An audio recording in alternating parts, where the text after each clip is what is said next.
aatomite oksidatsiooniastet soolades. Oksidatsiooniaste tähendab põhimõtteliselt seda, millise laenguga konkreetne aatom on.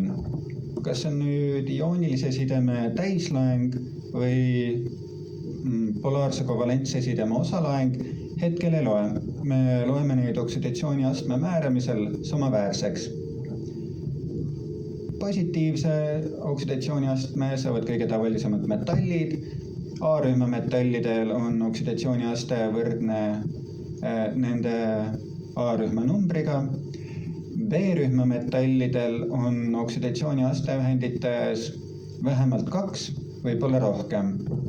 Ja kui meil on kahe mittemetalli vaheline kovalentne side, siis võtab elektronegatiivsem ehk siis mittemetallilisem ühend endale negatiivse laengu ja teine positiivse või selle, mis iganes põhimõtteliselt üle jääb. Vaatame, kuidas see välja näeb päriselt. Võtame esimeseks näiteks naatriumsulfaadi, naatrium 2SO4. Esimese asjana vaatame üle oksidatsiooniastmed metallil, naatriumil, vasakul pool. Naatrium on esimese A-rühma metall. See tähendab seda, et tema oksidatsiooniaste tuleb +1. Naatriumeid on meil siin 2 aatomit. Kokku annavad naatriumid molekulile, õigemini ühendile 2 aatomit korda +1 ehk siis +2 laengut sellele ühendile. Teiseks vaatame üle hapnikku, sellepärast et hapnik on peaaegu alati -2 ja selle saab lihtsalt paika panna. Hapnikke on meil siin 4 aatomit. Kui meil on 4 aatomit laenguga -2, tähendab see seda, et hapnikud annavad sellesse ühendisse kokku laengud -8. Ja siis väävel.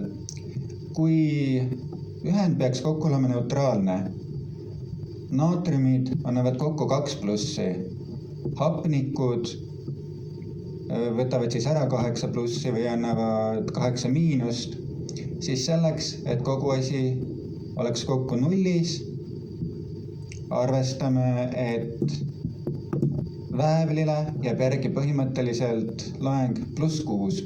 Väävli oksidatsiooniaste võiks olla +6. Väävel on 6. A-rühma mittemetall, mis tähendab seda, et tema oksidatsiooniaste võib olla -2 +6-ni. Selline ühend on täiesti olemas, nii et naatriumi oksidatsiooniaste on +1, väävli oksidatsiooniaste siin ühendis on +6, hapniku oksidatsiooniaste siin ühendis on -2 ja see on naatriumsulfaat. Võtame ühe teise, natukene teistsuguse. Magneesium. Magneesium on 2. A-rühma metall. See tähendab seda, et tema oksidatsiooniaste ühendites on +2. Järgmiseks vaatame hapnikku. Hapnik on jätkuvalt oksidatsiooniastmega -2, aga seekord on teda ainult 3 aatomit, mis tähendab seda, et kui magneesium annab ühendisse kokku +2, hapnik annab 3 korda -2 ehk siis -6, siis selleks, et need +2 ja -6 annaksid kokku 0, peab väävli oksidatsiooniaste olema 4. Väävli oksidatsiooniaste võib küll olla 4, ta on ju -2 kuni +6 ja kui tema oksidatsiooniaste on 4, on ta ilmselt ära andnud enda p-orbitaali elektronid ja alles jätnud s-kihi orbitaalid. Ehk siis ühend magneesiumsulfid, magneesium SO3, magneesiumi oksidatsiooniaste +2, väävlil +4, hapnikul -2.